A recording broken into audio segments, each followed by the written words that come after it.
Hi అండి, అందరూ ఎలా ఉన్నారు? ఈరోజు మన ఛానల్‌లో ప్రాన్స్‌తో కొత్త రెసిపీ చూద్దాం. అదేంటంటే ఫ్రాన్స్ గీ రోస్ట్ మన స్టైల్‌లో.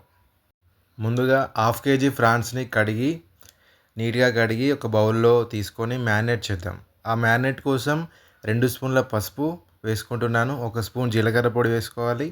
అలాగే 1 స్పూన్ మెంతి పొడిని కూడా యాడ్ చేసుకొని, అలాగే ఇంకొక స్పూన్ ధనియా పౌడర్ వేసుకొని 2 స్పూన్ల కారము మరియు 1 స్పూన్ ఉప్పుని యాడ్ చేసిన తర్వాత, ఒక పెద్ద నిమ్మకాయని సగానికి కట్ చేసి, ఒక పీస్‌ని నుండి వచ్చే రసం ఇక్కడ మనకు సరిపోతుంది.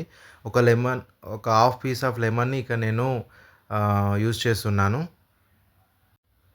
ఇప్పుడు కాసింత నెయ్యిని ఇక్కడ యాడ్ చేసేసి, ఈ మొత్తం మిశ్రమాన్ని మ్యారినేట్ ఈ విధంగా బాగా కలుపుతూ ఉండాలి.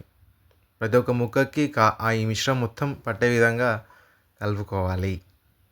చూడండి, లాస్ట్‌కి ఈ విధంగా ఉంది.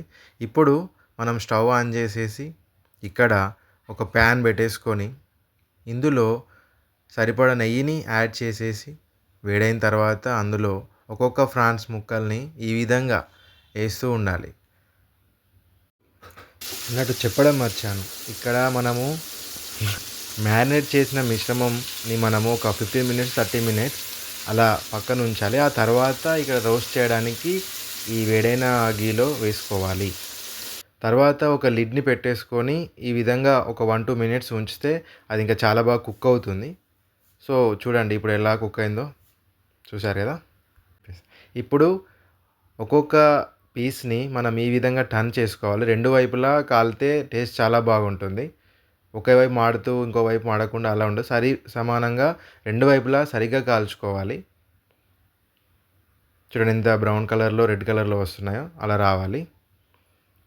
అంతే అండి, సింపుల్‌గా ఈ విధంగా చేసేసుకొని ఒక్కొక్క ముక్కని అలా సైడ్‌కి జరుపుతూ మళ్ళీ ఇదే గీని యూజ్ చేసి మనం మళ్ళీ ఒక ఫ్రాన్స్ ముక్కలు కొత్త వాటిని వేసుకొని ఫ్రై చేసేసుకోవచ్చు.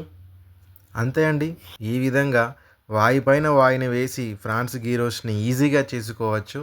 ఒక ప్లేట్‌లో వేసుకొని నిమ్మరసం, కొత్తిమీరతో తింటే చాలా బాగుంటుంది. Please subscribe.